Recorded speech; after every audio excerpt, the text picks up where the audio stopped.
বন্ধুরা, সম্পূর্ণ পর্ব দেখতে চ্যানেলটিকে সাবস্ক্রাইব করুন। অন্যদিকে আয়ুষ্মান সচেতনভাবে দূরত্ব বজায় রাখছে। সে বুঝে গেছে কুসুমের পাশে থাকার মানে সামনে দাঁড়ানো নয়, প্রয়োজনে পেছনে থাকা। শঙ্করের সঙ্গে কথায় সে বলে, ওকে লড়তে দাও, আমি শুধু ঢাল হয়ে থাকব। শঙ্কর মাথা নেড়ে সম্মতি দেয়। দিনের মাঝামাঝি সেই ষড়যন্ত্র প্রকাশ পেতে শুরু করে। কুসুমের বিরুদ্ধে যে অভিযোগ আবার তোলা হয়েছিল, তার নেপথ্যে থাকা ব্যক্তিটি এবার আরও বড় চাল দেয়। ভুল নথি ছড়িয়ে কুসুমের বিশ্বাসযোগ্যতাকে প্রশ্নবিদ্ধ করার চেষ্টা। পরিবেশ উত্তপ্ত। অনেকেই কুসুমকে কোণঠাসা করতে চায়। কুসুম একটুও বিচলিত হয় না। সে শান্ত গলায় বলে, আমি কথা কম বলবো, প্রমাণ বেশি দেখাবো। এরপর সে ধাপে ধাপে তথ্য তুলে ধরে, তারিখ, স্বাক্ষর, যোগাযোগ, সবকিছু। পরিস্থিতি ধীরে ধীরে কুসুমের দিকে ঘুরতে থাকে, কিন্তু শেষ মুহূর্তে একটি নথি নিয়ে সন্দেহ রয়ে যায়। পুরো গল্প জানতে লাইক, শেয়ার, সাবস্ক্রাইব করুন। এই ফাঁকে আয়ুষ্মান নীরবে কাজ করে।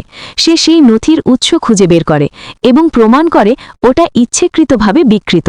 সে সরাসরি কুসুমের পাশে দাঁড়িয়ে ঘোষণা দেয় না, বরং সংশ্লিষ্ট কর্তৃপক্ষের কাছে প্রমাণ পৌঁছে দেয়। ফল আসে দ্রুত, ষড়যন্ত্র ধরা পড়ে। ঘটনার পর কুসুম একা বসে থাকে। তার চোখে জল নেই, আছে স্বস্তি আর আত্মসম্মান। সে জানে এই জয়টা তার নিজের। আয়ুষ্মান পাশে এসে থামে, কিন্তু কথা শুরু করে না।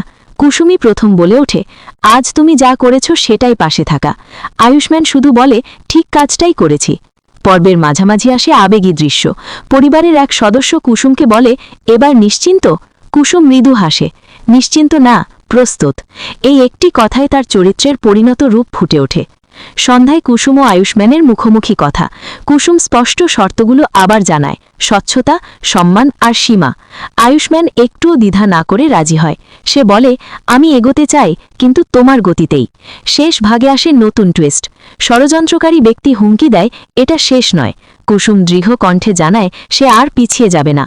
আয়ুষ্মান এক কদম পেছনে দাঁড়িয়ে থাকে, কুসুমের সিদ্ধান্তকে পূর্ণ সম্মান রেখে। আয়ুষ্মান আজও ইচ্ছে করে সামনে আসে না। সে দূরে থেকেই পরিস্থিতি পর্যবেক্ষণ করছে। শঙ্কর তাকে মনে করিয়ে দেয়, এই মুহূর্তে কুসুমের সবচেয়ে দরকার বিশ্বাসযোগ্যতা, কোনো উদ্ধারক নয়। আয়ুষ্মান সম্মতি দেয়, সে পাশে থাকবে, ছায়ার মতো। দিনের মাঝামাঝি বড় ঘটনা।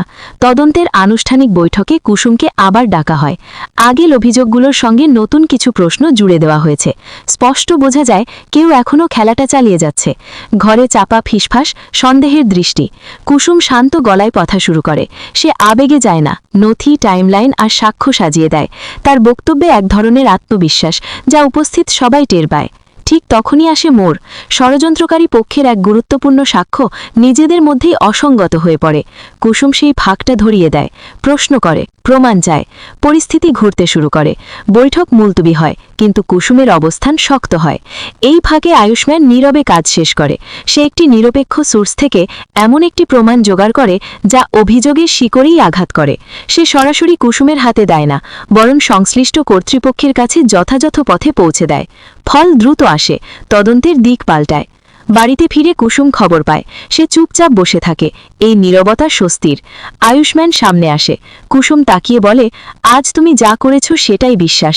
আয়ুষ্মান হালকা হেসে জবাব দেয়, বিশ্বাস পাওয়া যায়, দাবি করা যায় না। পর্বের মাঝামাঝি আবেগী দৃশ্য। পরিবারের এক সদস্য কুসুমকে জিজ্ঞেস করে, এত চাপের মধ্যে সে ভাঙেনি কিভাবে? কুসুম বলে, কারণ এবার আমি নিজেকে একা ভাবিনি। কথাটা বলে সে আয়ুষ্মানের দিকে তাকায় না, তবু অর্থটা পরিষ্কার। সন্ধ্যায় দুজনের মুখোমুখি আলাপ। কুসুম পরিষ্কার করে দেয়, সে এখনও তাড়াহুড়ো করবে না। সম্পর্ক মানে নিরাপত্তা আর সম্মান, দুটোই চাই। আয়ুষ্মান রাজি হয়। সে বলে, আমি তোমার গতিতেই হাঁটব। এই সংযত প্রতিশ্রুতিতে নাটকীয়তা নেই, আছে স্থিরতা। শেষ ভাগে আসে বড় টুইস্ট। তদন্তে ধরা পড়ে, পুরো ষড়যন্ত্রটা একা কারো নয়, পেছনে আছে আরও এক প্রভাবশালী হাত।